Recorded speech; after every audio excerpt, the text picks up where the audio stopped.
အားလုံးမင်္ဂလာပါဒီနေ့တော့လေးလွှာ physical pattern လေးကိုတင်ပေးမှာဖြစ်ပါတယ်အဲ့တော့ဒီလေးလွှာ physical ကနေစပြီးတော့ expert pattern လေးနဲ့သွားပါမယ်เนาะလိုအပ်တဲ့ကိုတိုင်းလေးတွေကတော့ခါတိုင်းလိုပါပဲအဲ့တော့လေးလွှာ physical ဆိုတာဘာလဲဆိုလို့ရှိရင်သူကအရှိကနေကြည့်ရင်တော့သုံးလွှာ physical လိုမျိုးပဲပုံစံတူပါတယ်ဒါပေမဲ့သူကသုံးလွှာ physical လိုမျိုးအထဲချမ်းမှာလမ်းလျှောက်တဲ့အချိန်ကျရင်အကွဲလေးနဲ့မဟုတ်ပါဘူးเนาะသူကထမိန်လိုမျိုးအထဲမှာအပိတ်လေးနဲ့ဖြစ်ပါတယ်ဘေးမှာကတော့zipကလေးနဲ့ပါပဲသုံးချမ်းစကတ်နဲ့အတူတူပါပဲเนาะအဲ့တော့ဒီလေးလွှာစကတ်တွေကိုကြတော့ဝက်တက်အထဲဒီမှာအသုံးများပါတယ်ဒီတိုင်းဝက်တက်လူတွေကတော့ထားထိုင်ရတာတိတ်ပြီးအဆင်မပြေတဲ့အတွက်ကြောင့်မလို့ဒါလေးကိုတိတ်မဝစ်ကြပါဘူးဟုတ်ပြီအဲ့တော့ pattern လေးကိုစပြီးတော့စဉ်းစားမယ်အဲ့တော့ဒီမှာစက်ကူလေးကိုခောက်လိုက်တယ်ပြီးလို့ရှိရင်အရှည်ကနေစပြီးတော့သွားမယ်เนาะအရှည်ကိုအပေါ်ချုပ်စာလက်မဝက်ပေါင်းမယ်အောက်ခောက်စာကိုတစ်လက်မပေါင်းပေးပါမယ်အဲ့ဒီရလာတဲ့အဖြေကိုအပေါ်မှာမြင်းတစ်ချောင်းဖြတ်လိုက်မယ်เนาะအောက်ကနေတိုင်းလာတဲ့အပေါ်မှာမြင်းတစ်ချောင်းဖြတ်လိုက်တယ်ဟုတ်ပြီအဲ့ဒီနေရာကခါမြင်းအဲ့ဒီခါရဲ့အောက်ကိုတင်မြင်းကိုလက်မဝက်ပေါင်းပြီးတော့မှသွားပါမယ်ပြီးလို့ရှိရင်22လက်မနေရာမှာဒူးမြင်းဖြစ်ပါတယ်ပြီးတော့အောက်ခြေเนาะအဲ့တော့ဒီမှာတော့ကြည့်လိုက်မယ်ဆိုရင်ဒါကခါဒါတင်ဒါကဒူးဒီဟာကအောက်ခြေဆိုပြီးတော့ဖြစ်သွားမယ်အဲ့တော့ pattern စတွက်ရင်တင်ကနေစပြီးတော့သွားပါမယ်တင်ကိုလေးနဲ့စားမယ်ပြီးတော့ရလာတဲ့အဖြေရှိမယ်အဲ့ဒီဟာကိုဘေးမှာချုပ်စာတစ်ခါလဲပေါင်းထားလိုက်မယ်เนาะအဲ့တော့ချုပ်စာတွေကိုအဝိုင်းလေးနဲ့ပြထားပေးပါအဲ့တော့အောက်ခြေကိုကြတော့ခါနဲ့တွက်မယ်ရလာတဲ့အဖြေကိုချုပ်စာထပ်ပေါင်းပေးပါမယ်9.4ဖြစ်ရပါမယ်เนาะဒီမှာ9.6လို့ရေးတာမှားနေပါတယ်နောက်ပိုင်းမှာပြင်ပေးထားပါတယ်เนาะ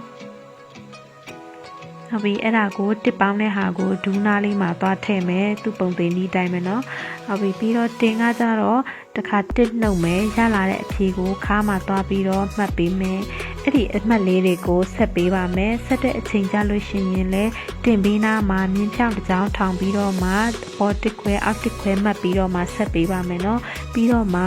တိတ်ကွေးလေးနဲ့ပြန်ပြီးတော့ဖြည့်ပေးပါမယ်เนาะအဲ့တော့ဒီမှာချုပ်စာမြင်းလေးပါတစ်ခါလေးမြင်သာထင်သာရှိအောင်ဆွဲပြထားပါတယ်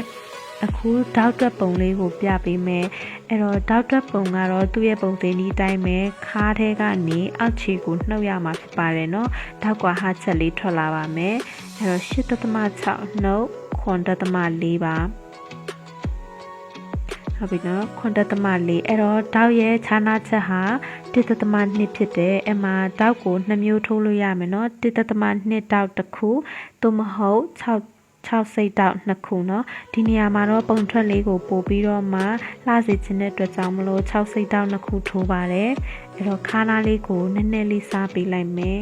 ဒါလေးကအနောက်ချမ်းပါဟုတ်ပြီနော်အဲ့တော့ပိတ်ခေါက်ရိုးလေးကတော့သူ့ရဲ့သင်္ကေတလေးကတော့ဒီလိုမျိုးလေးမှတ်ပေးပါဒါလေးကပိတ်ခေါက်ရိုးသင်္ကေတနော်ဒီလိုမျိုးတွေ့ရဆိုလို့ရှိရင်အဲ့ဒီနေရာလေးမှာခေါက်ရိုးလေးရှိပါမယ်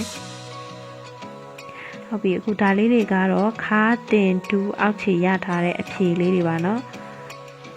အဲ့တော့တောက်ကတော့နှစ်ခုထိုးပြီဆိုလို့ရှိရင်တော့ထုံးစံတိုင်းပဲအတွင်းတောက်ကဒဲတောက်ဖြစ်ပြီးတော့အပြင်တောက်ကအရင်တောက်ဖြစ်မယ်နော်ဟုတ်ပြီအခုဒါနောက်ချမ်းလေးကိုညှက်ထုတ်လိုက်ပါပြီဖြန့်လိုက်ရင်ဒီလိုပုံစံလေးရသွားပါမယ်အဲ့တော့တင်ပေးနာလေးမှာဒီမှာ3လက်မဆုပ်ပြီးတော့မှခောက်ရလေးလာပြီးထပ်မဲ့နေရလေးရှိတယ်နော်အဲ့တော့3ချမ်းမှာတော့4လက်မဆုပ်ပြထားတယ်ဒီမှာကတော့3လက်မပဲဆုပ်ပါမယ်နော်အဲ့တော့တင်မြင်းလေးကိုတစ်ချက်လေးဆွဲလိုက်မယ်တင်မြင်းလေးကိုဆွဲပြီးပြီဆိုလို့ရှိရင်ဒီမှာဘေးကချုပ်စာလေးကိုတစ်ချက်မှတ်ထားပေးမယ်နော်ချုပ်စာဘေးကနေပြီးတော့မှ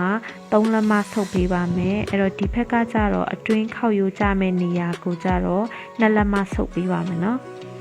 အဲ့တော့ဘေးအနားကနေမတွက်ပါဘူးအတွင်းချုပ်ရိုးကနေတွက်ပါမယ်အဲ့တော့ဂျား area ဘယ်လောက်ကျန်မလဲဆိုတာကိုတစ်ချက်တွက်ပေးမယ်နော်ဟုတ်ပြီပုံသေးနီးနဲ့လည်းတွက်လို့ရတယ်လို့ပိတ်စညက်တဲ့အချိန်ကြလို့ရှိရင်လည်းပိတ်စပေါ်မှာတစ်ခါတည်းပေတံနဲ့ချပြီးတော့တိုင်းလို့လည်းရပါတယ်ဒါပေမဲ့ဒီမှာတော့ပုံသေးနီးနဲ့တွက်ပြပေးမယ်နော်အဲ့တော့ဆိုကြပါစို့ဒီမှာတင်တချမ်းပေါ့နော်တင်တချမ်းက8.6ရှိတယ်ချုပ်စာမတွက်ထားအောင်နော်အဲ့ဒါကိုတစ်ဖက်က2နှုတ်မယ်တစ်ဖက်က3နှုတ်မယ်ဆိုလို့ရှိရင်ဒီမှာရလာတဲ့အဖြေလေးတွေရှိပါတယ်ဟုတ်ပြီအဲ့တော့6.6ရယ်9.6ရယ်ပေါင်းမယ်နော်အနောက်က1.6နှစ်ခုပေါင်းလို့ရှိရင်သူက12စိတ်ရှိတယ်12စိတ်ဆိုတော့တစ်လက်မနဲ့4စိတ်ဟုတ်ပြီနော်အဲ့တော့တစ်လက်မကိုရှေ့မှာပေါင်းလိုက်မယ်ဆိုလို့ရှိရင်12.4ဆိုပြီးတော့အဖြေကရပါမယ် အဲ့တော့အဲ့ခောက်ရလေးကိုကြတော့စနစ်သက်သမလေးရှိရပါမယ်နော်အဲ့တော့ဒီလိုပုံစံလေးပါဒါလေးကပိတ်ညက်တဲ့အချိန်ကြလို့ရှိရင်လည်းအသေးစိတ်ပြထားမှာဖြစ်တဲ့အတွက်ကြောင့်မလို့အရန်ကြီးနဲ့စိတ်ပူစရာမလိုပါဘူးနော်အဲ့တော့ pattern လေးကိုနားလည်ရင်ရပါပြီဟုတ်ပြီနော်အခုဒီမှာဒီ3လက်မဆုပ်တဲ့နေရာလေးကပိတ်လာပြီးတော့ထပ်မဲ့နေရာဒီ2လက်မဆုပ်တဲ့နေရာကအတွင်းခောက်ရိုးလာပြီးတော့ဆုံးမဲ့နေရာဖြစ်ပါတယ်အဲ့တော့ဒါလေးကိုညှက်ထုတ်ပြပေးမယ်နော်ဟုတ်ပြီဒီမှာညှက်ထုတ်လိုက်လို့ရှိရင်ဒီလိုမျိုးလေးရသွားပါမယ်ပြီးတော့ဒီမှာတစ်ချက်ကြည့်ပေးပါဒီအထက်ကစနစ်သက်သမလေးဟုတ်ပြီနော်အဲ့တော့ထင်သာမြင်သာရှိအောင်လို့ဒီလိုမျိုးလေးဆွဲပြထားပါတယ်ပြီးရင်ဒီလိုမျိုးလေးเนาะရှေ့ချမ်းနောက်ချမ်းဒီလိုထပ်ပြီးချုပ်မှာပါအဲ့တော့တစ်လွှာနှစ်လွှာသုံးလွှာလေးလွှာအားလုံးလေးလွှာဖြစ်တဲ့အတွက်ကြောင့်မလို့လေးလွှာစကတ်လို့လည်းခေါ်ပါတယ်เนาะဟုတ်ပြီအဲ့တော့ရှေ့ချမ်းမှာတောက်ထည့်ပြမယ်အဲ့တော့ခါးကိုတဝက်ဝက်လိုက်တယ်အလယ်မှတ်တယ်ပြီးရင်နောက်ထပ်6စိတ်တောင်းနှစ်ခုလေးကိုကြတော့ဒီအပေါ်လွှာမှာပဲထည့်မယ်ဒီဘက်က6စိတ်တောင်းနှစ်ခုကိုကြတော့အောက်လွှာမှာပဲထည့်မယ်เนาะအဲ့တော့ဒီမှာအပေါ်မှာရှိသမျှပိတ်စတွေအကုန်လုံးကိုပူးပြီးတော့ချုပ်စရာမလိုပါဘူးဟုတ်ပြီအဲ့တော့ဒီမှာအရှိကတောက်ဆိုရင်တော့3လက်မခွဲခြားပြီးတော့မှတက်ပေးရမှာဖြစ်ပါတယ်เนาะအဲ့တော့ရှေ့ချမ်းနောက်ချမ်း pattern လေးတွေရသွားပါပြီเนาะ